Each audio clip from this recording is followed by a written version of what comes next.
नमस्कार, संसद टीवी में आपका स्वागत है। मैं हूं प्रतिबिंब शर्मा। संसद के बजट सत्र के दूसरे भाग के चौथे और अंतिम हफ्ते की आज से शुरुआत हो रही है और सदन की कार्रवाई शुरू होने से पहले हम हाजिर हैं दोनों सदनों में आज होने वाले कामकाज का पूरा ब्यौरा लेकर हमारे खास कार्यक्रम संसद में आज के साथ। हम आपको बताएंगे कि दोनों सदनों के एजेंडे में कौन कौन से महत्वपूर्ण कामकाज शामिल हैं। ये भी दिखाएंगे कि किन संसदीय समितियों की रिपोर्ट्स रखी जानी है और प्रश्नकाल के दौरान सांसद कौन कौन से सवाल पूछने वाले हैं। इसके अलावा दोनों सदनों में आज सत्ता पक्ष और विपक्ष की क्या रणनीति रहने वाली है। संसद के एजेंडे से जुड़ा हर अपडेट देने के लिए संसद भवन परिसर में मौजूद हैं हमारे संवाददाता अखिलेश सुमन और सूरज मोहन झा। आपका स्वागत है। वहीं स्टूडियो में हमारे साथ मौजूद हैं झारखंड के पलामू से बीजेपी के लोकसभा सांसद विष्णु दयाल राम जी। विष्णु जी, आपका बहुत बहुत स्वागत है। उड़ीसा से बीजेटी के राज्यसभा सांसद डॉक्टर सस्मित पात्रा भी हमारे साथ मौजूद हैं। सस्मित जी, आपका बहुत बहुत स्वागत है। वरिष्ठ पत्रकार संजय सिंह से भी हमारी खास बातचीत रहेगी, वर्चुअली हमारे साथ जुड़े रहेंगे। आप सभी मेहमानों का स्वागत है और संसद में आज के एजेंडे पर आगे बढ़ने से पहले एक नजर डाल लेते हैं हेडलाइंस पर। अपराधी की हर जानकारी का रिकॉर्ड रखने की तैयारी। दंड प्रक्रिया पहचान विधेयक 2022 पर लोकसभा में होगा विचार। आपराधिक मामलों में पहचान और जांच के लिए आधुनिक प्रौद्योगिकी के इस्तेमाल का प्रावधान। राज्यसभा के एजेंडे में श्रम और रोजगार मंत्रालय के कामकाज पर चर्चा। केंद्रीय मंत्री भूपेंद्र यादव देंगे चर्चा का जवाब। देश में खेल कूद को बढ़ावा देने के मुद्दे पर लोकसभा में नियम 193 के तहत चर्चा रहेगी जारी। Chartered accountants cost and work accountants और कंपनी सेक्रेटरी संशोधन बिल 2022 पर राज्यसभा में होगा विचार। संबंधित संस्थाओं में अनुशासनात्मक तंत्र को मजबूत बनाने में मिलेगी मदद। संस्थान के सदस्यों के खिलाफ मामलों के जल्द निपटारे को सुनिश्चित करने के भी प्रावधान।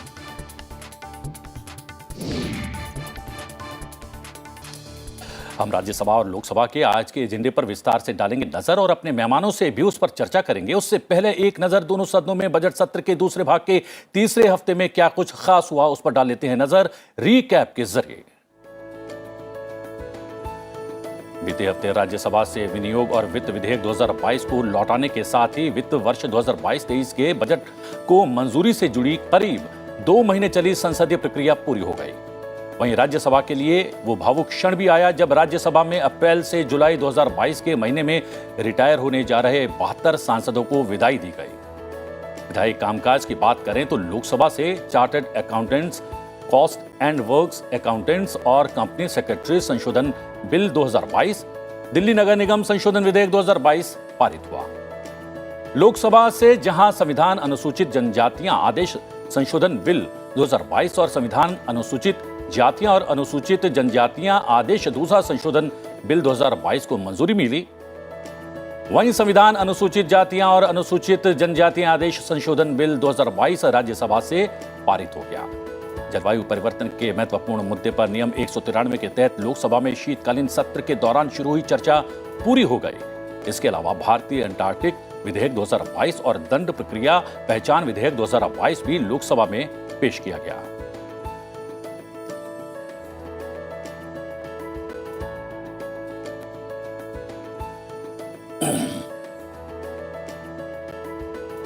यानी कामकाज के लिहाज से देखा जाए तो बीता हफ्ता काफी उत्पादक रहा और जिस तरह से पूरा सत्र अब तक चला है उसे पूरी संभावना है और उम्मीद है कि सत्र का अंतिम हफ्ता भी उत्पादक रहेगा। संसद के आज के एजेंडे की बात करें तो दोनों सदनों की कार्यसूची में अहम कामकाज शामिल है। सबसे पहले नजर डाल लेते हैं आज लोकसभा में क्या होने वाला है खास बात। देश में खेलकूद को बढ़ावा देने की आवश्यकता और इसे लेकर सरकार की ओर से उठाए गए कदमों पर नियम 193 के तहत चर्चा लोकसभा में जारी रहेगी। दंड प्रक्रिया पहचान विधेयक 2022 विचार और पारित किए जाने के लिए सदन के एजेंडे में शामिल। पर्यटन राज्य मंत्री अजय भट्ट भारत में बौद्ध सर्किट के विकास के संबंध में परिवहन, पर्यटन और संस्कृति संबंधी स्थायी समिति की सिफारिशों के कार्यान्वयन की स्थिति के बारे में बयान देंगे। लोकसभा महासचिव उत्पल कुमार सिंह ओबीसी के कल्याण संबंधी समिति के साथ राज्यसभा के 9 सदस्यों को शामिल करने के संबंध में राज्यसभा से प्राप्त संदेशों की सूचना देंगे। राष्ट्रीय बाघ संरक्षण प्राधिकरण और समुद्री उत्पाद निर्यात विकास प्राधिकरण के लिए 2-2 सदस्यों के निर्वाचन का प्रस्ताव भी सदन में पेश किया जाएगा। सभा पटल पर मंत्रालयों और विभागों से संबंधित अहम पत्र रखे जाएंगे और प्रश्नकाल के दौरान जनहित से जुड़े महत्वपूर्ण सवाल पूछे जाएंगे। साथ ही सदस्य नियम 377 के अधीन मामले भी उठाएंगे। लोकसभा में कई अहम संसदीय समितियों के प्रतिवेदन और विवरण भी पेश किए जाएंगे। इनमें प्राक्कलन समिति के प्रतिवेदन और विवरण, अनुसूचित जातियों और अनुसूचित जनजातियों के कल्याण संबंधी समिति के प्रतिवेदन, सभा पटल पर रखे गए पत्र संबंधी समिति के प्रतिवेदन शामिल हैं। देश में खेलकूद को बढ़ावा देने की आवश्यकता और इसे लेकर सरकार की ओर से उठाए गए कदमों पर नियम 193 के तहत चर्चा लोकसभा में जारी रहेगी। 31 मार्च को लोकसभा अध्यक्ष ओम बिरला ने सदन की सहमति से इस मुद्दे पर लाए गए ध्यानाकर्षण प्रस्ताव को नियम 193 के तहत चर्चा में बदल दिया था, जिसके बाद कांग्रेस सांसद गौरव गोगोई ने चर्चा की शुरुआत की। 31 मार्च को 2 घंटे से ज्यादा चली चर्चा में कांग्रेस और बीजेपी समेत विभिन्न दलों के सांसदों ने अपने विचार और सुझाव रखे। विपक्षी दलों के सांसदों ने खेल और खिलाड़ियों को प्रोत्साहन देने पर जोर देते हुए कहा कि देश में खेलों से जुड़े बुनियादी ढांचे का विकास किया जाना चाहिए और अंतर्राष्ट्रीय स्पर्धाओं का भी अधिक से अधिक आयोजन किया जाना चाहिए।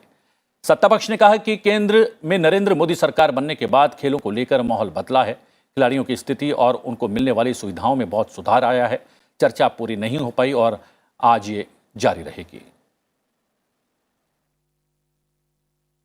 सीधा रुख करते हैं सूरज मोहन झा की ओर।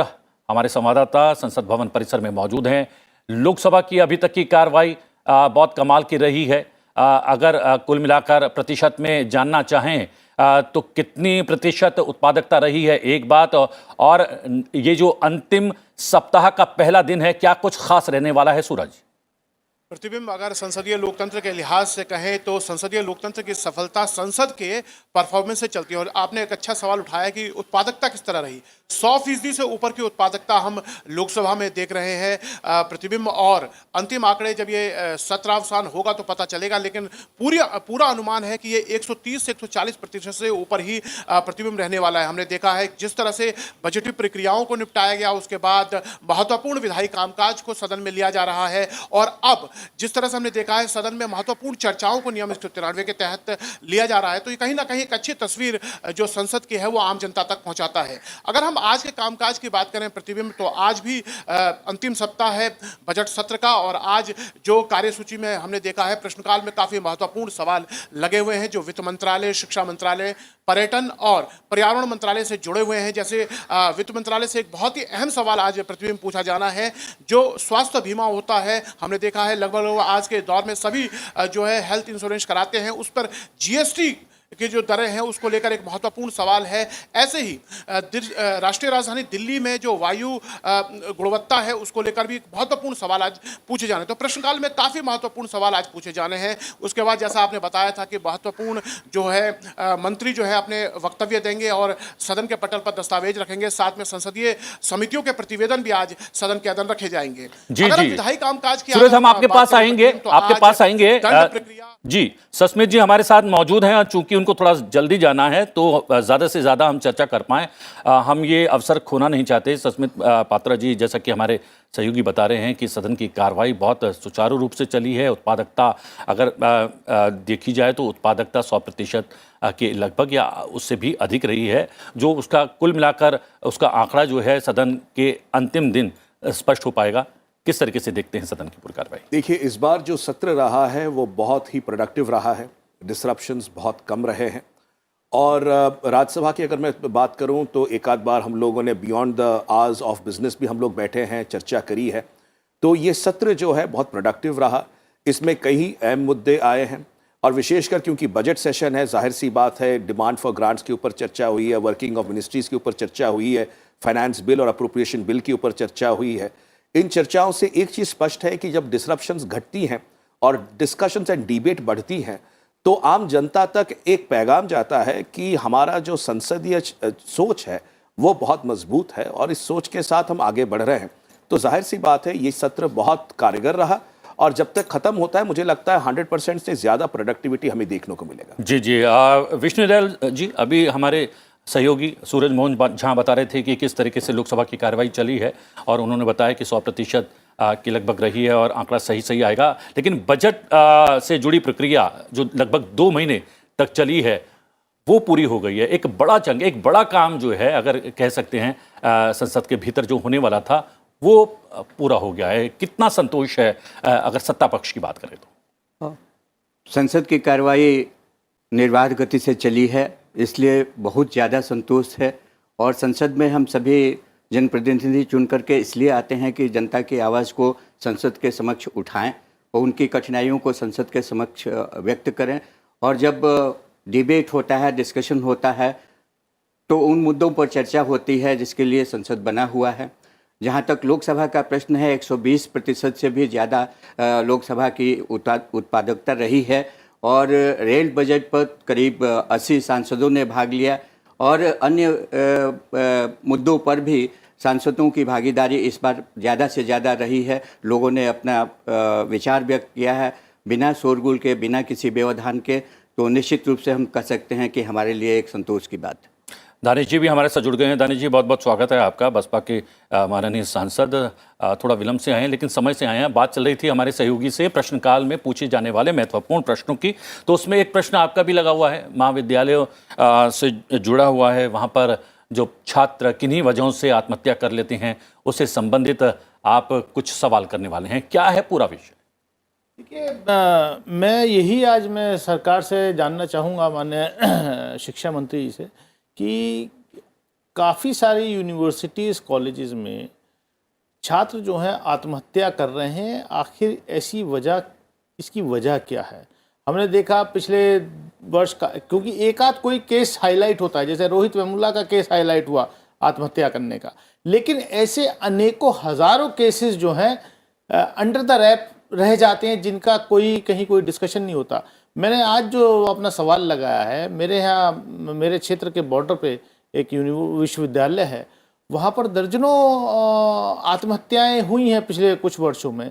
और मतलब सब जो है ऊपर 5वीं मंजिल 4थी मंजिल से कूद करके हुई है। उसमें कई छात्राओं की हैं, कई सारे एलिगेशंस हैं। ये तो अपने आप में कहीं मतलब ये मैं ये नहीं कहना चाहता एलिगेशंस क्या हैं, बट अब हम देख रहे हैं कि पिछले दिनों किस तरीके से पेपर लीक होते हैं, और पेपर लीक जो होते हैं उससे जो मेधावी छात्र छात्राएं होती हैं उनके करियर पर असर पड़ता है, वो भी एक विषय है। सचमुच जी ये विषय तो है अपने आप में, लेकिन 2.5 साल से तो कोरोना काल की वजह से ज़्यादातर स्कूल कॉलेजेस बंद ही रहे हैं।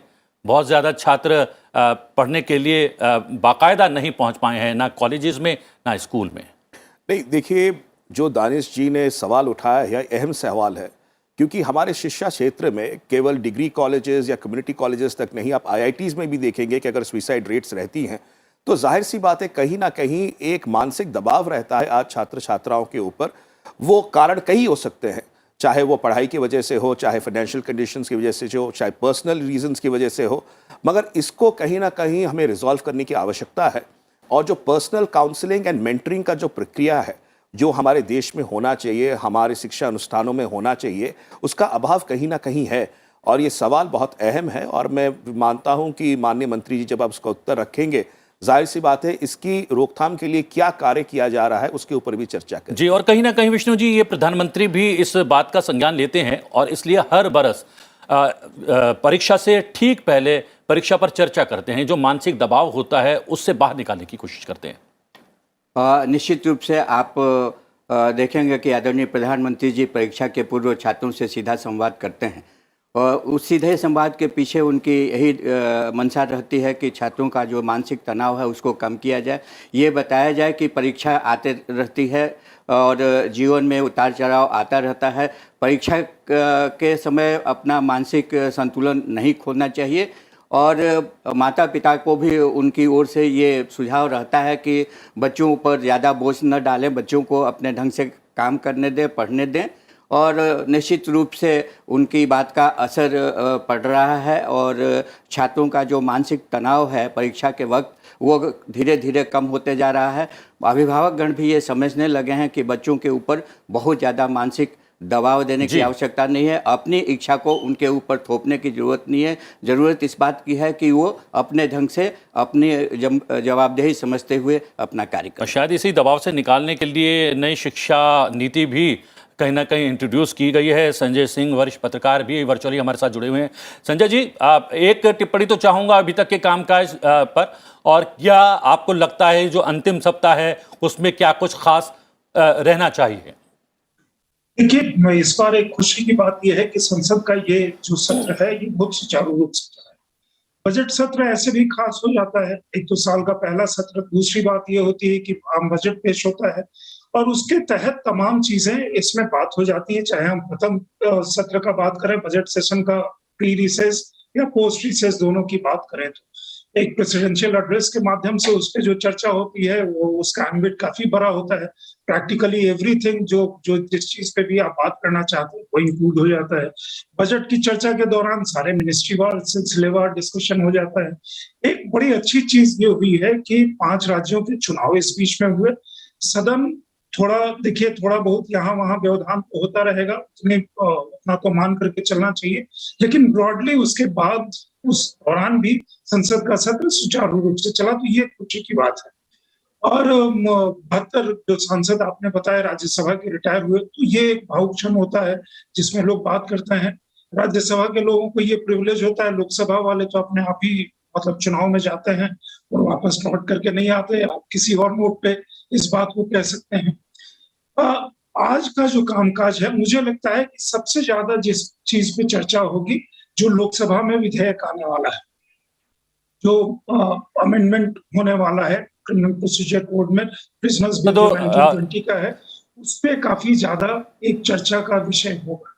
क्योंकि ये जो बिल है ये काफी अहम बिल है। बहुत समय से हम लोग ऐसा देखते रहे हैं कि जो चीजें होती हैं, कई लोग पकड़े जाते हैं, वो अरेस्ट होते हैं, मुकदमा चलता है, कई कॉन्विक्ट भी होते हैं, एक समय के बाद छूट जाते हैं या किसी कारण से बाहर जाते हैं और वो रिपीट ऑफेंडर्स हो जाते हैं। और कई समय में पहला क्राइम शायद उतना हीनियस नहीं होता, उसके बाद वाला क्राइम हीनियस होता है, या हीनियस क्राइम में भी बाहर गए या किसी कारण से वो अंदर गए और किसी कारण से बाहर निकले। तो ये एक जो आइडेंटिफिकेशन का प्रोसेस है, मुझे लगता है कि ये जी, इस विधेयक पर भी हम और भी चर्चा करेंगे, अपने सहयोगियों से भी जानकारी हासिल करने की कोशिश करेंगे और अपने माननीय जो है मेहमानों से स्टूडियो में मौजूद हैं उनसे भी चर्चा करेंगे। लेकिन अब हम अपने दर्शकों को बताते हैं कि आज राज्यसभा के एजेंडे में क्या कुछ खास रहने वाला है।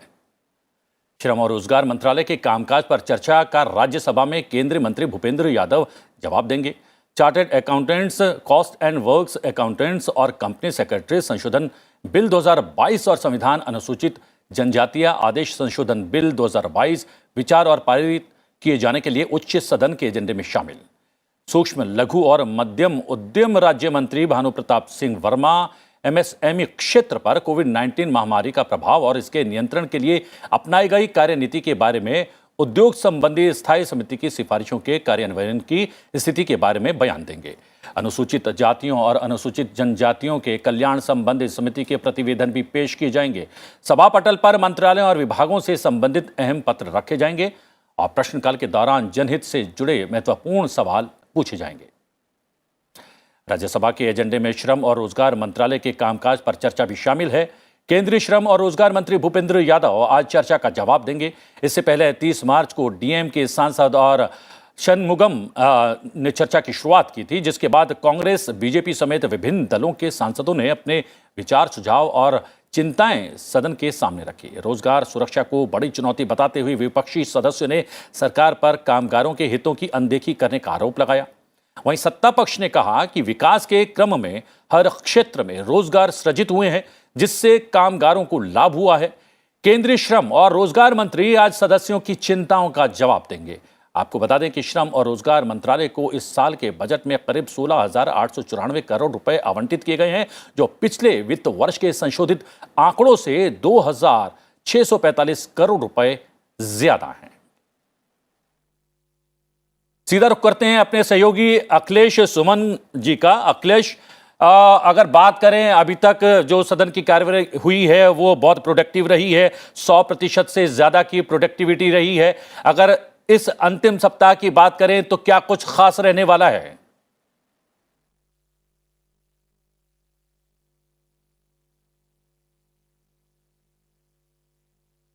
आवाज नहीं आ पा रही है,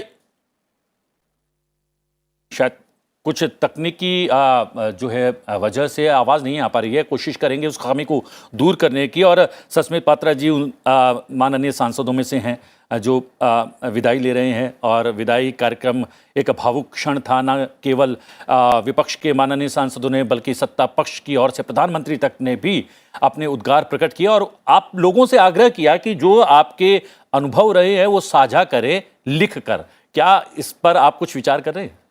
नहीं, जाहिर सी बात है, जब हम संसद में आते हैं, और क्योंकि मेरा कार्यकाल केवल 3 साल का रहा, मैं बाई इलेक्शन में आया था 2019 में, इन 3 सालों में बहुत सारे मुद्दों पर चर्चा करने की जो अपॉर्चुनिटी मुझे मिली, उससे ज़्यादा सीखने का अपॉर्चुनिटी मिला।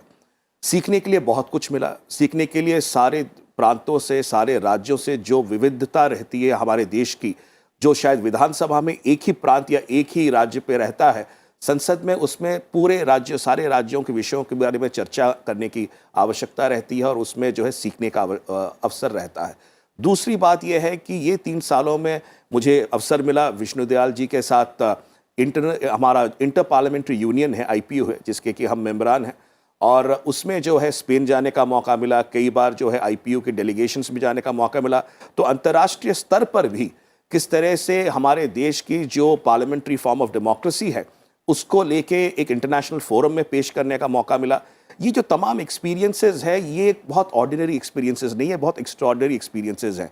और इसके बारे में माननीय प्रधानमंत्री ने उचित तरह से बोला है कि इसको लेके हमें लिखना चाहिए, केवल हमें किताबों में नहीं लिखना चाहिए, हमें आर्टिकल्स में लिखना चाहिए, और हमारे जो युवा वर्ग हैं उनके पास भी ये संदेश पहुंचना चाहिए ताकि वो भी और इंस्पायर्ड फील करें और वो भी आगे बढ़ें।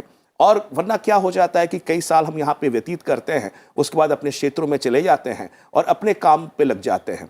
मगर ये जो एक शिक्षा का 3 साल या 5 साल या 6 साल रहता है, ये शिक्षा जो हमें मिलती है संसद से, इस संसदीय परंपरा को आगे ले जाने के लिए हमें लिखना चाहिए और उसको लोगों तक पहुंचाना चाहिए। ये एक बहुत अहम सुझाव है। जी, कहीं ना कहीं विष्णु जी, ये उदासीनता ना आए लोकतंत्र के प्रति, बल्कि उत्साह का वातावरण हो, और विशेष रूप से युवाओं में लोकतांत्रिक प्रक्रिया में किस तरीके से वो अपनी भागीदारी निभा सकते हैं, इसके लिए भी बहुत आवश्यक है कि अपने अनुभव साझा किए जाएं। निश्चित रूप से ये बात सही है, और जो युवा सांसद का कार्यक्रम होता है हम सब उसमें शरीक होते हैं और अपने एक्सपीरियंसेस को उनके समक्ष साझा करते हैं। निश्चित रूप से यहाँ पर बहुत कुछ सीखने को मिलता है। ऐसे ऐसे विषयों पर चर्चा होती है जिन विषयों के बारे में अध्ययन करने के बाद भी उतनी जानकारी नहीं प्राप्त हो पाती है, जो अनुभव के आधार पर जो सांसद यहाँ पर उन बातों को रखते हैं। तो अनुभव का जो लाभ है, सांसदों के द्वारा जो अनुभव व्यक्त किए जाते हैं, उसका लाभ कहीं अन्यत्र नहीं मिल सकता है। किताबों से पढ़ करके हम जानकारी जरूर प्राप्त कर सकते हैं, पर एक साथ इतनी विविधताओं भरे देश में बहुत सारी जानकारियों को प्राप्त नहीं किया जा सकता है, जो यहाँ पर बैठे बैठे ध्यान से सुनने पर, डिबेट में भाग लेने पर, डिस्कशन में भाग लेने पर जानकारियाँ प्राप्त होती हैं।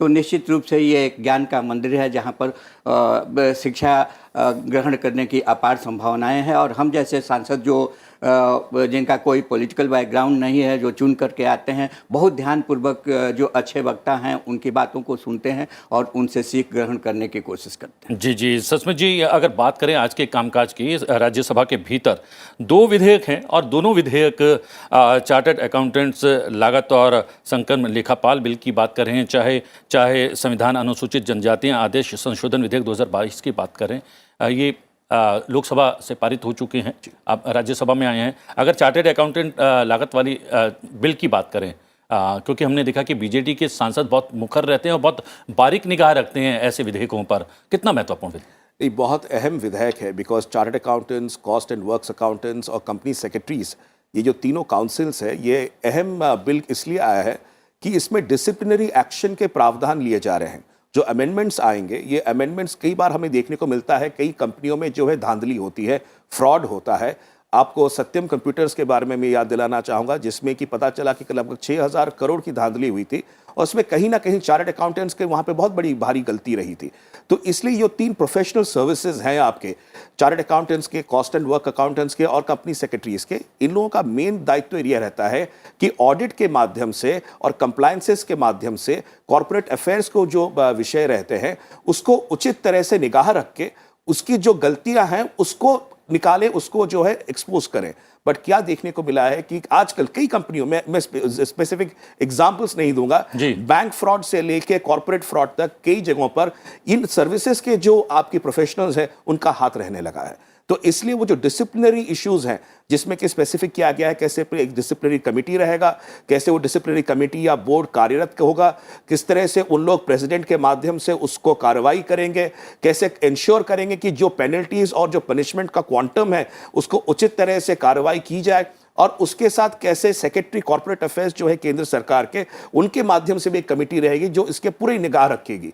तो इससे क्या होगा, एक अकाउंटेबिलिटी फिक्स्ड होगा, जहां पर गलतियां होती है उन गलतियों को सुधारने का मौका भी मिलेगा, और जिन लोगों ने जानबूझ के ऐसी गलतियां करी है उनके ऊपर भी कार्रवाई करने का अवसर भी मिलेगा। ये बहुत अहम बिल है और कॉर्पोरेट अफेयर्स को और इंप्रूव करने के लिए और कॉर्पोरेट गवर्नेंस को और बेहतर करने में यह साझा होगा। जी, और अखिलेश हमारे साथ जुड़े हुए हैं और उनकी आवाज़ थोड़ी सी हम तक नहीं पहुंच पाई थी तकनीकी वजह से। अखिलेश, यहाँ पर मोटे तौर पर तो बात हो चुकी है कि आज क्या कार्यसूची रहने वाली है राज्यसभा की, और यहाँ पर विधेयक पर चर्चा चल रही है। चार्टर्ड अकाउंटेंट जो विधेयक पहले से ही लोकसभा के भीतर पारित हो चुका है, इसके अलावा क्या कुछ खास? जितना आप प्रतिबिंब जानते हैं उससे ज़्यादा राज्यसभा की कार्रवाई चलती है, कि आपके पास जो लिखित सूचनाएं होती हैं उसके बाद बहुत सारी अलिखित सूचनाएं होती हैं, जो खास करके जो 11 बजे से 12 बजे तक शून्यकाल और जो स्पेशल मेंशन का समय होता है उसकी सूचना अब तक सुबह नहीं पहुंचती। उसकी सुबह सूचना 10:30 बजे के करीब तक होती है फाइनल। तो अभी तक जो मुझे जानकारी मिली है कि राज्यसभा में 37 जीरो आवर के मामले दिए गए हैं, जो अप्रूव्ड हो गया है चेयरमैन द्वारा। तो आज बड़ी संख्या में जीरो आवर के मामले हैं, और उसके अलावा स्पेशल मेंशन अभी तक 5 आए हैं। इसमें भी हो सकता है कि अभी 5-6 मिनट के अंदर और इसमें बढ़ोतरी हो, तो कह सकते हैं कि 11 से 12 बजे का जो समय है राज्यसभा में काफ़ी गहमागहमी का समय रहेगा। और इसमें जो खास है, एक रोचक बात मैं बता दूं कि एक जो जीरो आवर का सवाल है, जीरो आवर का इशू है, मुद्दा उठाया है मनोज कुमार झा जो आरजेडी के सांसद हैं। उनका कहना है कि जो मैनिफेस्टो है, हर राजनीतिक दल जो मैनिफेस्टो लेकर आता है, इलेक्शन कमीशन के नियमों में ऐसा परिवर्तन किया जाना चाहिए कि वो अपने मैनिफेस्टो को लागू करने के लिए बाध्य हो। तो एक बहुत ही रोचक और बहुत ही कह सकते हैं कि विचारोत्तेजक ये जीरो आवर का सवाल है। लेकिन उसके अलावा कहें कि बीजेपी के एक सांसद है ममता मोहंता, उन्होंने उड़िया में बात करने की बात कही है। वो सिमलीपाल जो वाइल्ड लाइफ सेंचुरी है उसके मामले को उठाना चाहती है, उनके प्रबंधन के मामले को। और बीजेपी के ही एक अन्य सांसद हैं सुजीत कुमार, जिन्होंने दिया है कि वो मामला उठाएंगे सेंट्रल यूनिवर्सिटी जो है उड़ीसा में, उसमें बहाली के मामले को लेकर। इसके अलावा जो हरनाथ सिंह यादव हैं बीजेपी के, उन्होंने दिल्ली में ओबीसी के जो मामले हैं, ओबीसी के मामले पर मुद्दा उठाने की बात कही है। तो कह सकते हैं कि शून्यकाल जो है आज का काफ़ी अहम दिखने वाला है। उसके अलावा देखिए जो मुझे विपक्षी दलों से सूचना मिल रही है, उस सूचना के मुताबिक वे प्राइस राइज के मामले पे फिर से एडजॉर्नमेंट मोशन दिया है उन्होंने, और देखना होगा कि वो चेयरमैन उसे स्वीकार करते या नहीं करते हैं। हालांकि आप देख रहे हैं कि बजट सत्र के दूसरे चरण में लगातार प्राइस राइज से जुड़े मामले लगातार कई दलों द्वारा दिया जा रहा है। हालांकि वो उस पर चर्चा नहीं हो पा रही है। कहा जा रहा है सरकार की तरफ से कि उस पर जो वित्तीय जो मामले हैं, वित्तीय विधेयक है, उन विधेयकों के तहत उन पर चर्चा हो। और चूंकि आज भी चार्टर्ड अकाउंटेंट से संबंधित एक विधेयक है, तो उस विधेयक के माध्यम से हो सकता है जो सदस्य है जो चाहते हैं कि प्राइस राइज का मामला उठाए, उसके माध्यम से कर सकते हैं। जी आपके पास वापस आएंगे और कुछ अपडेट लेने के लिए। अखिलेश और सस्मित जी, क्योंकि आपको जाना है, एक रिएक्शन चाहूँगा। जो हमारे सहयोगी ने बोला कि एक शून्यकाल में एक मुद्दा उठने वाला है, जो आप चुनाव घोषणा पत्र होता है उस पर आप कायम रहे, उसको लागू करें, उससे जुड़ा हुआ प्रश्न है, कितना महत्वपूर्ण है? क्योंकि कहीं ना कहीं ये इलेक्शन रिफॉर्म से जुड़ा हुआ कहीं ना कहीं एक बिंदु है। देखिए, इस मामले में इलेक्शन कमीशन ऑफ इंडिया के क्लियर गाइडलाइंस है कि आप जो भी मैनिफेस्टो आप लाते हैं चुनाव के समय में, उसको ऐसे कोई उसमें ऐसे कोई प्रोमिसेस ना दें, उसमें कोई ऐसी एश्योरेंसेस ना दें जो कि रियलिस्टिक ना हो। उसके ऊपर ऑलरेडी गाइडलाइंस ने इलेक्शन कमीशन ऑफ इंडिया ने दे रखा है, और अगर ऐसा कोई मैनिफेस्टो आता है तो उसके ऊपर ऑब्जेक्शंस भी फाइल किए जा सकते हैं बाय द अपोजिशन पार्टीज। और माननीय प्रोफेसर मनोज झा जी बहुत ही मतलब अधिवक्ता तो बहुत ही अच्छे हैं और बहुत विद्वान हैं, और उन्होंने जो इशू लाया है ये बहुत अच्छा इशू है, मगर इसको कैसे लीगली इसको इन्फोर्सेबल किया जाए ये बहुत फाइन लाइन रहेगा। क्योंकि कई बार क्या होता है कुछ चीज़ें सरकारें चाहती हैं करना, बट कई बार क्या होता है जो परिस्थितियां आती हैं उस वजह से उसको कुछ में विलंब हो जाता है, और कई बार 5 साल में नहीं हो पाए, आगे उसके बाद होने की संभावनाएं रहती हैं। तो बहुत अच्छा अहम बिल है और बहुत अच्छा अहम सुझाव है 0 आवर का, और जाहिर सी बात है इस पर सरकार को गौर करनी चाहिए। जी, आपको चूंकि जाना है, बहुत महत्वपूर्ण कार्य है, लेकिन आपने महत्वपूर्ण कार्य और व्यस्तता में से भी समय निकाला, बहुत बहुत धन्यवाद और ऑल द वेरी बेस्ट आपको आपके भविष्य के लिए। समय समय पर आपकी विशेषज्ञता का लाभ संसद टीवी अवश्य उठाता रहेगा। Thank you very much. सीधा रुख करते हैं संजय सिंह हमारे साथ वर्चुअली जुड़े हुए वरिष्ठ पत्रकार। यहाँ पर बात चल रही है संजय जी कि किस तरीके से जो घोषणा पत्र की जाती है उसको अमल में लाया जाए, वो जो है एक सवाल आज शून्यकाल में पूछा जाने वाला है। कितना महत्वपूर्ण है लोकतांत्रिक व्यवस्था को देखते हुए? ये एक बहुत अच्छा विषय है कि घोषणा पत्र में कई बार अनाउंसमेंट हो जाते हैं, राजनीतिक पार्टियां अनाउंसमेंट करती हैं और वो अनाउंसमेंट बस आकर के चला जाता है।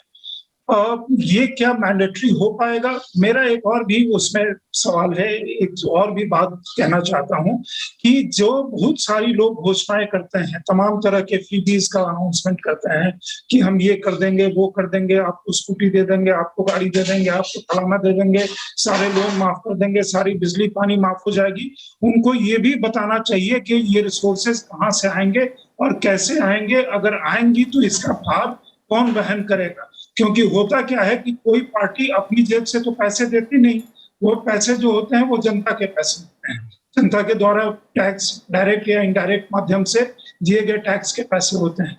तो कई प्रॉमिसेस आप करते हैं जो इतने आउटलैंडिश होते हैं कि फुलफिल नहीं होते, जो जिसकी बात आज वो सदन में मनोज झा करेंगे। उसके साथ कई बार आप प्रक्रिया जब पूरी करने जाते हैं या कोशिश करते हैं तो आपको पता चलता है कि उसका भार इतना ज्यादा है कि उसको वहन कौन करेगा। तो ये एक मिसलीडिंग बात होती है, एक झूठ की बात होती है जो चुनाव के दरमियान आप करते हैं। इसीलिए अगर आप देखेंगे तो आजकल जनता भी उसको फिल्टर आउट करने लगी है कि कौन लोग जो प्रॉमिस कर रहे हैं उस प्रॉमिस को वो कितना पूरा कर पाएंगे या पूरा नहीं कर पाएंगे, और उसी विश्वास के साथ वो वोट भी करते हैं। लेकिन इस तरह का कोई प्रावधान हो तो अच्छी बात होगी, क्योंकि अगर उसको किसी कानूनी जामा पहनाना है तो उसके लिए बहुत सारे इसमें स्टेक होल्डर होंगे, इलेक्शन कमीशन होगी, पॉलिटिकल पार्टीज कंसर्न होगी, स्टेट्स होंगे, बाकी यहाँ सेंटर की अपनी भूमिका होगी।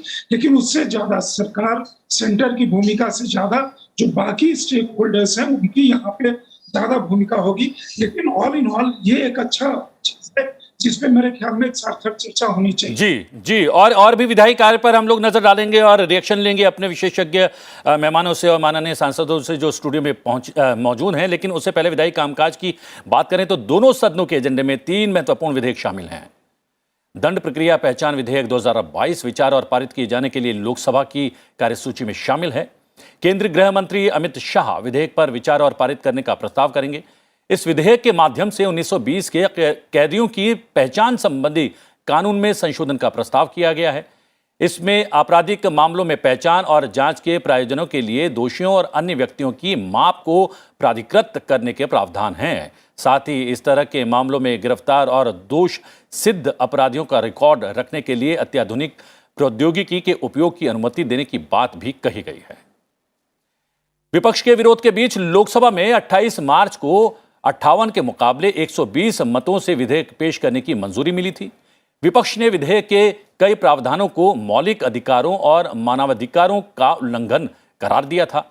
बिल पेश करते हुए केंद्रीय गृह राज्य मंत्री अजय मिश्रा टेनी ने कहा कि कानून मंत्रालय और सभी संबंधित पक्षों के साथ लंबी चर्चा के बाद ये विधेयक लाया गया है। मौजूदा अधिनियम को बने 102 साल हो गए हैं और उसमें सिर्फ फिंगरप्रिंट और फुटप्रिंट लेने की अनुमति दी गई है, जबकि अब नई प्रौद्योगिकी आई है और इसलिए कानून में संशोधन की आवश्यकता पड़ी है। Chartered accountants, cost and works accountants और कंपनी सचिव संशोधन विधेयक 2022 पर राज्यसभा में विचार होगा। वित्त मंत्री निर्मला सीतारमण विधेयक पर विचार और पारित करने का प्रस्ताव करेंगी। इसके जरिए चार्टर्ड अकाउंटेंट्स अधिनियम 1949, लागत और संकर्म लेखापाल अधिनियम 1959 और कंपनी सचिव अधिनियम 1980 में संशोधन का प्रस्ताव किया गया है। विधेयक में संबंधित संस्थाओं में अनुशासनात्मक तंत्र को मजबूत बनाने और मामलों का जल्द निपटारा सुनिश्चित करने के प्रावधान हैं। बीते शीतकालीन सत्र के दौरान लोकसभा में 17 दिसंबर 2021 को यह विधेयक पेश किया गया था। 21 दिसंबर 2021 को इस विधेयक को गहन जांच पड़ताल के लिए वित्त संबंधी स्थायी समिति को सौंप दिया गया। बीजेपी सांसद जयंत सिन्हा की अध्यक्षता वाली समिति ने 23 मार्च 2022 को अपनी रिपोर्ट सौंपी, जिसके बाद इस बिल को सदन के विचार के लिए लाया गया और विस्तृत चर्चा के बाद 30 मार्च 2022 को लोकसभा ने विधेयक को मंजूरी प्रदान कर दी। उच्च सदन के एजेंडे की बात करें तो इसमें संविधान अनुसूचित जनजातियां आदेश संशोधन विधेयक 2022 भी शामिल है। जनजातीय मामलों के मंत्री अर्जुन मुंडा विधेयक पर विचार और पारित करने का प्रस्ताव करेंगे। इसके जरिए संविधान अनुसूचित जनजातियां आदेश 1950 का और संशोधन किया जाना है। इसमें त्रिपुरा की अनुसूचित जनजातियों की सूची में कुकी जनजाति की उपजातियों में डालोंग समुदाय को शामिल करने का प्रस्ताव है। विधेयक 28 मार्च 2022 को लोकसभा में पारित हो चुका है।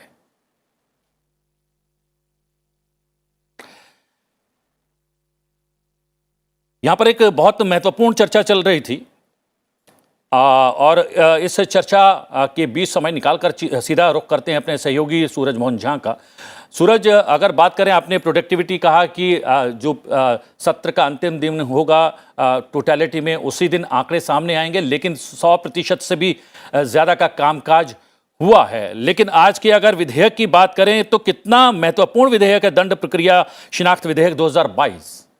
प्रतिबिंब, ये विधेयक कितना महत्वपूर्ण है इसका अंदाजा आप इससे लगा सकते हैं कि जब ये लोकसभा में इसे इंट्रोड्यूस किया गया था उस समय इसे विपक्ष का भारी विरोध झेलना पड़ा था। और जैसा कि आपने थोड़ी देर पहले बताया कि विपक्ष के जो तमाम अग्रिम पंक्ति के नेता हैं उन्होंने इसे कहीं ना कहीं नागरिकों के मौलिक अधिकार का हनन तक बताया था। और जब ध्वनि मत से इस विधेयक को प्रस्तुत करने के लिए लोकसभा अध्यक्ष ने सदन के समक्ष रखा था तो विपक्ष के नेताओं ने डिवीजन तक की मांग रखी थी। और हमने देखा था उस समय चूंकि सदन के अंदर उतनी ज़्यादा भीड़ सांसदों की नहीं थी और एक स्थिति जो थी वो काफ़ी एक हलचल वाली हो गई थी। और उस समय हमने देखा कि अपोजिशन 58 और 120 से ये विधेयक प्रस्तुत सदन के अंदर हो पाया था। आज भी इस विधेयक को लेकर काफ़ी गहमा गहमी है और जो हमारे पास अभी सूचना प्राप्त हुई है उसके अनुसार 3 जो प्रमुख बड़े विपक्ष के नेता लोकसभा में है वो करीब दर्जन भर से ज्यादा संशोधन इस विधेयक पर चर्चा के बाद जब इसे पारित करने के लिए लोकसभा अध्यक्ष रखेंगे तो ये सदन के समक्ष रखना चाहेंगे ताकि इसके जो मूल प्रावधान है जो विपक्ष जिसे विवादास्पद बता रहा है उसे हटाया जा सके। आज कांग्रेस संसदीय दल की बैठक भी इस समय संसद भवन परिसर में चल रही है और इस सप्ताह के कामकाज को लेकर साथ में इस विधेयक को लेकर किस तरह की रणनीति विपक्ष की रहेगी उस पर भी चर्चा हो रही है। इस विधेयक को लेकर जैसे पहले ही कहा जा चुका है कि 102 साल पहले जो अपराधियों के पहचान को लेकर ये कानून बनाया गया था, लेकिन हमने देखा है इस पूरे 100 साल के सफर में तकनीक ने अपना एक अलग ही रूप लिया है और अपराध के नए नए आयाम बदल चुके हैं। और आज हमारे पास एक जो कह सकते हैं जो हमारे रेटिना या अन्य जो साधन उपलब्ध हैं जिससे हम अपराधियों की पहचान कर सकते हैं।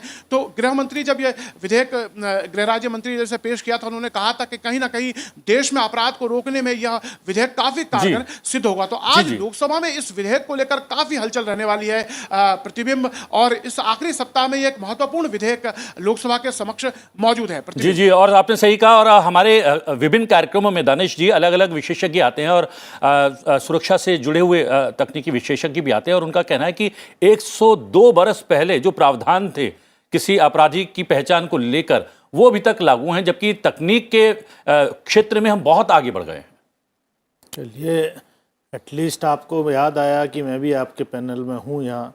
आपने मेरे को पैनलिस्ट को 3-3 राउंड दिया, मैंने खाली रोहित वेमुला का नाम लिया। और सुसाइड कैसे हो रही हैं देश में छात्रों द्वारा, तो आपने तर्क दिया कि 2.5 साल से तो यूनिवर्सिटी ही नहीं चल रही। मैंने 2.5 साल का नहीं, पिछले 5 साल का रिकॉर्ड मांगा था। Let us put that straight, record straight. जो आपने मेरे से सवाल किया कि इस बिल में क्या त्रुटियां हैं, बिल में विपक्ष को जो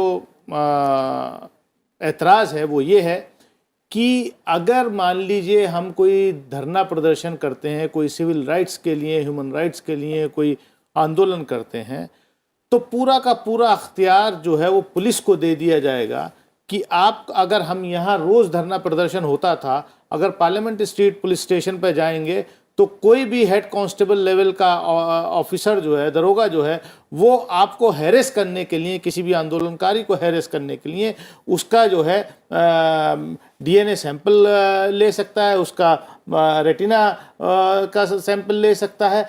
तो और प्लस क्या है कि ठीक है, अगर बड़े अपराधी हैं जो सीरियल ऑफेंडर हों, जो लगातार ऐसा करते हैं, जो सजा याफ्ता अपराधी हैं, उनको के बारे में ये किया जाए तो ठीक है, लेकिन उसमें तो क्या कि एक ऐसे किसी भी ऑफेंस में जिसकी सजा 1 वर्ष तक हो सकती है, वो भी उसी कैटेगरी में शामिल कर दिया गया है।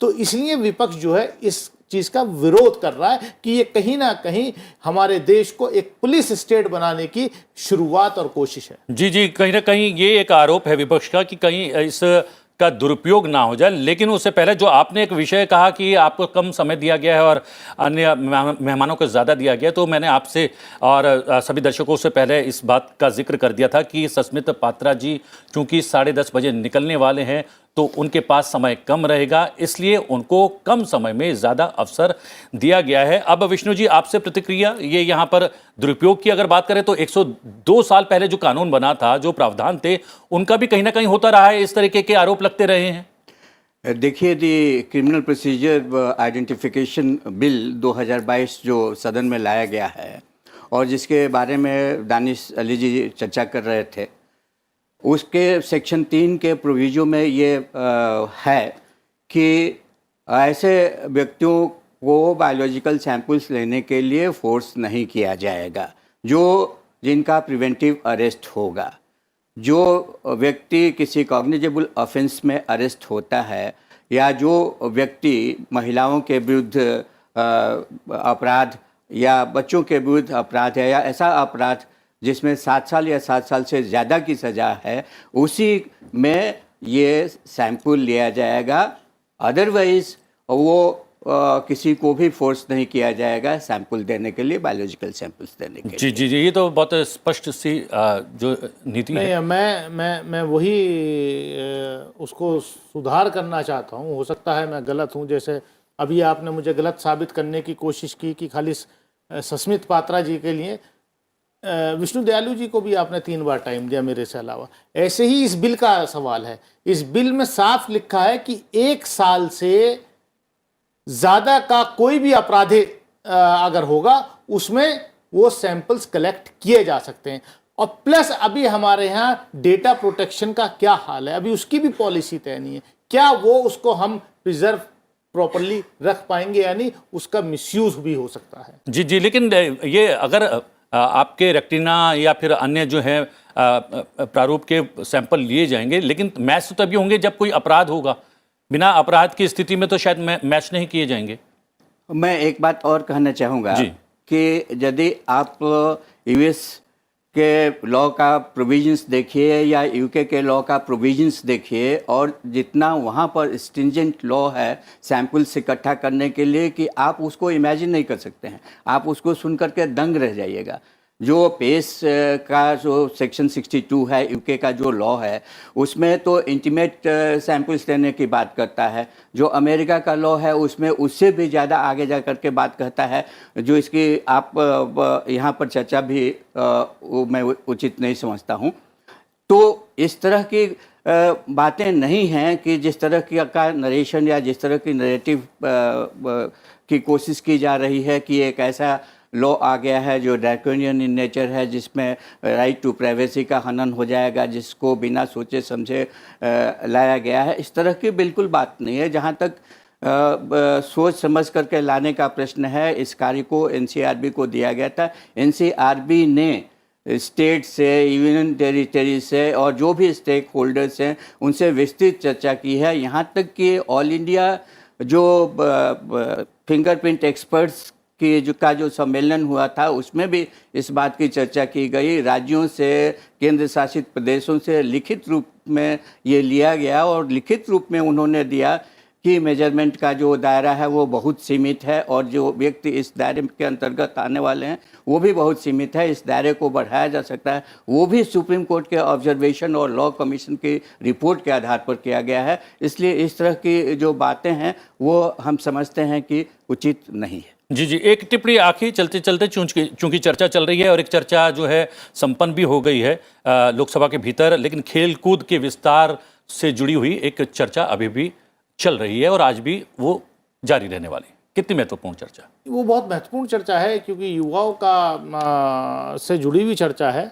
चर्चा लगभग पूरी होगी, आज खाली माननीय मंत्री जी उसका रिप्लाई देंगे लोकसभा में। लेकिन क्या है कि खेल कूद से जुड़ी हुई चर्चा, ज़्यादातर सांसदों का यही उसमें कहना है कि जो हैव नॉट्स हैं वो उनको पूरा उसमें मुकाबले में वो नहीं आ पा रहे हैं। कहीं ना कहीं दरअसल जो खेल कूद में जो हमारी देश की प्रतिभाएं हैं वो कहीं ना कहीं गांव देहात में बसती हैं, खेतों खलिहानों में बसती हैं, लेकिन उनको सही उचित प्लेटफॉर्म नहीं मिल पाता है। आप देखिए, मान लीजिए तैराकी में कोई जाता है, अगर आप किसी मछुआरे के बच्चे को ट्रेंड करें बचपन से, तो वो बहुत बड़े ट्रेनर से ट्रेंड हुए हुए कोई बड़े कॉरपोरेट हाउस द्वारा स्पॉन्सर्ड जो है उससे कहीं ज़्यादा मुकाबला कर लेगा। लेकिन ऐसे बच्चों को, ऐसे नौजवानों को जिनके अंदर प्रतिभाएं हैं, उनको सही प्लेटफॉर्म नहीं मिल पाता है। ये कहीं ना कहीं इस देश का दुर्भाग्य है, क्योंकि हर चीज़ में, अब खेल में भी पैसे का बहुत बड़ा खेल हो गया है कि जब तक कोई कॉरपोरेट हाउस, कोई जो है उस खिलाड़ी को अगर स्पॉन्सर नहीं करेगा तो वो अंतर्राष्ट्रीय स्तर पर, राष्ट्रीय स्तर पर नहीं आ सकेगा। संजय सिंह जी लगातार हमारे साथ बने हुए हैं। संजय जी, लेकिन अगर पिछले कुछ बरसों के खेल जगत पर अगर हम नजर डालें हैं तो हम देखते हैं कि कहीं ना कहीं 4-5 बरस में पिछले गांव और देहात से जुड़े हुए युवक और युवतियां ज्यादा आगे आई हैं खेलों के क्षेत्र में। सही कह रहे हैं प्रतिबिंब जी, अनुछली जी की बात से मैं सहमत हूँ। लेकिन एक चीज अगर आप देखेंगे, खेल को हमारे यहाँ उस श्रेणी पे कभी रखा नहीं गया था। खेलो, पढ़ोगे लिखोगे होगे नवाब, खेलोगे कूदोगे होगे खराब, ये मतलब धारणाएं सभी जगह कही जाती थी। तो खेल को हम उस श्रेणी में रखे नहीं। खेल धीरे धीरे उस श्रेणी में आ रहा है। अभी आप देख लें, हमारे यहाँ जो ओलंपिक विनर्स हैं, उनके अलावा जो विभिन्न क्षेत्रों में मतलब पुरुष या महिलाएं खेल रही हैं, वो लोग ऐसे हैं जो समाज के पिछड़े वर्ग से, आर्थिक रूप से और सामाजिक रूप से वो उस वर्ग से आ रहे हैं। तो ये एक बहुत अहम बात है। दूसरी चीज ये है कि खेल के प्रति हमारा रुझान, सरकार का रुझान और बाकी लोगों का रुझान जो हुआ है, खेलो इंडिया के माध्यम से हो, अलग तरह के टैलेंट को स्पॉट करने के माध्यम से हो, खेल के प्रति स्टेडियम्स बनाए गए हों, प्लेग्राउंड शहरी क्षेत्रों में जरूर सिकुड़ गए हैं, ये एक चिंता की बात है। लेकिन उसके साथ एक जो ये चिंता व्यक्त की जा रही है, जिस चिंता का जिक्र अभी दानिश अली जी कर रहे थे, कि जो वहाँ के बच्चे हैं जिन पे कई बार नजर नहीं पड़ती, निश्चित रूप से ऐसे लोग बहुत टैलेंटेड हैं, लेकिन इशू क्या है कि उस क्षेत्र में काम हो रहा है या नहीं, उस क्षेत्र के बच्चे आगे आ रहे हैं या नहीं। तो आगे आ रहे हैं, हाँ, उसमें आगे जाने की जरूरत है, बिल्कुल। जी संजय जी, बहुत बहुत धन्यवाद, आप हमसे जुड़े और बहुत सारे बिंदुओं पर प्रकाश डाला। साथ में विष्णु दयाल जी आपका और दानिश अली जी आपका समय निकाला और आप दोनों को संसद की कार्यवाही में सम्मिलित होने के लिए जाना है। बहुत बहुत धन्यवाद, थैंक यू वेरी मच। और सीधा रुख करते हैं अपने सहयोगी अखिलेश का। अखिलेश, अगर बात करें तो श्रम और रोजगार मंत्रालय के कार्यकरण पर अभी आज भी चर्चा सूचीबद्ध है, कितनी महत्वपूर्ण और क्या कुछ होने वाला है? देखिए, श्रम और रोजगार मंत्रालय पे चर्चा तकरीबन पूरी हो चुकी है। तो आज ज़्यादातर जो समय होगा श्रम और रोजगार मंत्रालय में, वो मंत्री जो है भूपेंद्र यादव, उनके जवाब में बीतेगा। और इसमें जो चर्चा हुई है, काफ़ी रोचक चर्चा हुई है। और रोचक चर्चा का कारण यह भी था कि देखिए, हम लोग तकरीबन 2 साल से लगातार कोविड-19 पैंडेमिक से पीड़ित थे, हमारा देश भी, पूरी दुनिया भी। उसके अलावा कोविड-19 पैंडेमिक के पहले भी थोड़ी सी स्थिति जो लग रही थी कि जो पूरी अर्थव्यवस्था है, पूरी दुनिया की अर्थव्यवस्था थोड़ी सी मंदी के दौर से गुजर रही थी। तो ऐसे में जो निश्चित तौर पे सबसे ज़्यादा असर श्रम और रोजगार पर दिख रहा था, और ख़ास करके वे श्रमिक जो मैनुअल लेबर करते हैं और वे श्रमिक जो स्किल्ड लेबर हैं लेकिन थोड़ा सा इंटरमीडिएरी लेवल के हैं, तो इन दोनों तरह के श्रमिकों पे काफ़ी गहरा असर पड़ा है और इस पे काफ़ी अच्छी चर्चा हुई। कुछ सांसदों ने यह भी सवाल उठाया कि जो रोजगार देने का मसला है वो सिर्फ श्रम मंत्रालय का नहीं है बल्कि इंडस्ट्री मंत्रालय का भी है, लेकिन श्रम मंत्री को जो है वो श्रम मंत्री को इंडस्ट्री मंत्रालय के साथ एक ऐसा कोऑर्डिनेशन बनाना चाहिए ताकि इंडस्ट्री कितने लोगों को श्रम दे रही है उसका भी एक आकलन हो सके। क्योंकि आप तरह तरह के टैक्स तो लेते हैं लेकिन उस टैक्स में इस बात का कोई उल्लेख नहीं होता कि कितने लोगों को रोज़गार मिल रहा है, और आज के दिन में ये सबसे ज़रूरी बात ये हो गई है कि ज़्यादा से ज़्यादा लोगों को रोज़गार दिया जाए। तो श्रम कल्याण के जो मामले हैं, जो जैसे कि उन श्रमिकों के वेलफेयर का जो मामला है, ESI से जुड़ा हुआ मामला है, उनके बच्चों के शिक्षा का मामला है, उनके स्वास्थ्य का मामला है, सारे परिवार के उनके रहने की व्यवस्था का मामला है, ये सारे ऐसे मामले हैं जो श्रम और रोजगार मंत्रालय के अंतर्गत आते हैं। और इसलिए आज निश्चित तौर पे भूपेंद्र यादव जब जवाब देंगे तो काफ़ी उनके सामने सवाल पड़े हुए हैं और उन सवालों के दायरे में उनको और उससे ज़्यादा भी आगे बढ़ के उनको एक भविष्य की भी झलक दिखानी होगी कि इस तरीके से इस पैंडेमिक के बाद आगे बढ़ने की कोशिश कर रही है सरकार और किस तरीके से ज़्यादा से ज़्यादा लोगों को श्रम में रोजगार देने की बात हो रही है। क्योंकि एक तो बात सबको पता है कि पैंडेमिक पीरियड में लोगों और को क्या कुछ रहने वाला है, माननीय मंत्री के जवाब में क्या कुछ रहने वाला है उस पर निगाह रहेगी सदन की कार्यवाही जब शुरू होगी। लेकिन आपने अपडेट किया, बहुत बहुत धन्यवाद अखिलेश। और सूरज, आपका भी बहुत बहुत धन्यवाद बहुत सारे बिंदुओं पर प्रकाश डालने के लिए। लोकसभा में आज प्रश्नकाल के दौरान शिक्षा, पर्यावरण, वन और जलवायु परिवर्तन, वित्त, श्रम और रोजगार, कौशल विकास और उद्यमिता, पर्यटन और जनजातीय कार्य मंत्रालय से महत्वपूर्ण प्रश्न पूछे जाएंगे। शिक्षा और पर्यावरण, वन और जलवायु परिवर्तन मंत्रालय से 4 प्रश्न पूछे जाने वाले हैं। आइए नजर डालते हैं प्रश्न सूची पर। सांसद बैनी बेहनन वित्त मंत्रालय से स्वास्थ्य बीमा पर माल एवं सेवा कर यानी GST की दर कम करने से संबंधित प्रश्न पूछा जाएगा। सांसद डॉक्टर संजीव कुमार सिंगारी पर्यटन और मंत्रालय से पर्यटन को बढ़ावा देने के लिए बैठकों, प्रोत्साहनों, सम्मेलनों और प्रदर्शनकारियों यानी कि MICE के लिए राष्ट्रीय कार्यनीति से जुड़ा प्रश्न पूछने वाले हैं। सांसद कुंवर दानिश अली शिक्षा मंत्रालय से विश्वविद्यालयों और महाविद्यालयों में छात्रों के आत्महत्या किए जाने के मामले में वृद्धि से संबंधित प्रश्न करने वाले हैं। सांसद प्रवेश साहिब सिंह पर्यावरण, वन और जलवायु परिवर्तन मंत्रालय से राष्ट्रीय राजधानी क्षेत्र तथा निकटवर्ती क्षेत्रों में वायु गुणवत्ता प्रबंधन आयोग यानी कि CAQM से संबंधित प्रश्न पूछने वाले हैं। सांसद बालू भाई उर्फ सुरेश नारायण धानोरकर वित्त मंत्रालय से निवेश दर, नए भारत के लिए कार्यनीति रिपोर्ट से संबंधित प्रश्न करने वाले हैं। सांसद दुलाल चंद गोस्वामी श्रम और रोजगार मंत्रालय से बढ़ती महंगाई को देखते हुए श्रमिकों की मजदूरी को भी बढ़ाने के निर्णय से जुड़ा हुआ प्रश्न करने वाले हैं। सांसद विष्णु दत्त शर्मा पर्यटन मंत्रालय से खजुराहो का अंतर्राष्ट्रीय पर्यटक गंतव्य स्थल के रूप में विकास करने से संबंधित प्रश्न करेंगे।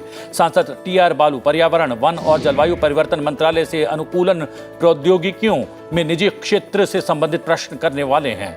सांसद CN अन्नादुरई शिक्षा मंत्रालय से पूछेंगे कि क्या आरक्षित श्रेणियों के छात्रों हेतु छात्रवृत्तियों की शुरुआत किए जाने का कोई विचार मंत्रालय का है। सांसद प्रदीप कुमार चौधरी श्रम और रोजगार मंत्रालय से ई-श्रम लाभार्थियों को PMJAY के लाभ और उसमें खर्च की गई धनराशि से संबंधित प्रश्न करने वाले हैं। सांसद विजय कुमार उर्फ विजय वसंत वित्त मंत्रालय से यूक्रेन से लौटकर आए उन छात्रों से जिन्होंने शिक्षा ऋण लिया है, शैक्षिक ऋणों को माफ किए जाने से संबंधित प्रश्न करने वाले हैं। सांसद गिरीश चंद्र कौशल विकास और उद्यमिता मंत्रालय से कौशल विकास मिशन के बारे में जागरूकता बढ़ाने से संबंधित प्रश्न करने वाले हैं। सांसद थॉमस छाची कादन कौशल विकास और उद्यमिता मंत्रालय से केरल में कौशल विकास योजनाओं से संबंधित प्रश्न पूछने वाले हैं। सांसद डॉक्टर ढाल सिंह बिसेन पर्यावरण, वन और जलवायु परिवर्तन मंत्रालय से हरित भारत अभियान के लिए बालाघाट संसदीय क्षेत्र में की गई धनराशि से संबंधित प्रश्न पूछने वाले हैं। सांसद जगदम्बिका पाल कौशल विकास और उद्यमिता मंत्रालय से जम्मू कश्मीर तथा उत्तर पूर्वी क्षेत्र में प्रधानमंत्री कौशल विकास योजना से संबंधित प्रश्न करने वाले हैं। सांसद केसरी देवी पटेल शिक्षा मंत्रालय से उत्तर प्रदेश जनसंख्या के अनुपात में उच्च शिक्षा के लिए शिक्षण संस्थानों से संबंधित प्रश्न पूछेंगे। सांसद राजीव प्रताप रूडी पर्यावरण, वन और जलवायु परिवर्तन मंत्रालय से देश भर में काले हिरणों के संबंध में सर्वेक्षण और उनकी ओर से फसलों को होने वाले नुकसान से संबंधित प्रश्न करेंगे। सांसद पोचा ब्रह्मानंद रेड्डी जनजातीय कार्य मंत्रालय से विशेष रूप से आरक्षित जनजातीय समूह के प्रशिक्षण केंद्र से संबंधित प्रश्न पूछने वाले हैं। सांसद दीपक बैज शिक्षा मंत्रालय से विद्यालय विकास निधि से संबंधित प्रश्न करेंगे। सांसद हेमा मालिनी पर्यटन मंत्रालय से विश्व भर से आने वाले यात्रियों हेतु धरोहर सर्किट की बेहतर व्याख्या के उपायों से संबंधित प्रश्न पूछने वाली हैं। राज्यसभा में आज प्रश्नकाल के दौरान नागर विमानन, कोयला, रक्षा, आवासन और शहरी कार्य, जल शक्ति, सूक्ष्म, लघु और मध्यम उद्यम, अल्पसंख्यक कार्य और पेट्रोलियम और प्राकृतिक गैस मंत्रालय से प्रश्न पूछे जाएंगे। प्रश्नकाल के दौरान सबसे अधिक 5 प्रश्न जल शक्ति मंत्रालय से किए जाने सूचीबद्ध हैं। आइए नजर डालते हैं राज्यसभा की प्रश्न सूची पर। प्रश्नकाल के दौरान सांसद इरड़ कडाडी पेट्रोलियम और प्राकृतिक गैस मंत्रालय से जैव ईंधन नीति 2018 से संबंधित प्रश्न पूछने वाले हैं। सांसद डॉक्टर अमी याज्ञिक जल शक्ति मंत्रालय से बीते 3 साल में नमामि गंगे कार्यक्रम के अधीन निर्मित नए मल जल संयंत्रों का राज्यवार ब्यौरा मांगेंगे। सांसद राजेंद्र गहलोत नागर विमानन मंत्रालय से जोधपुर और कोटा हवाई अड्डों के विस्तार और विकास से संबंधित प्रश्न पूछने वाले हैं।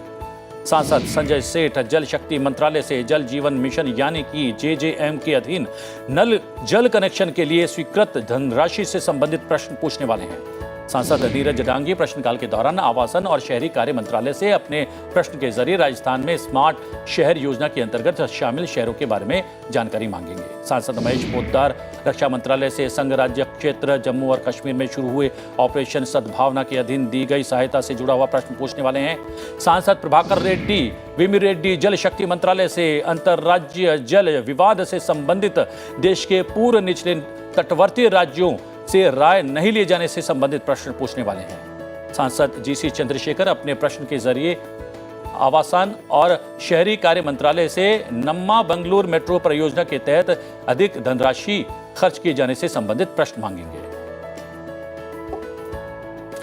संसद में आज के लिए इतना ही। आज के लिए इतना ही। फिलहाल मुझे आज्ञा दीजिए, लेकिन देखते रहिए संसद टीवी, क्योंकि थोड़ी देर में हम चलेंगे और दिखाएंगे संसद की कार्रवाई का सीधा प्रसारण। मुझे आज्ञा दीजिए। नमस्कार।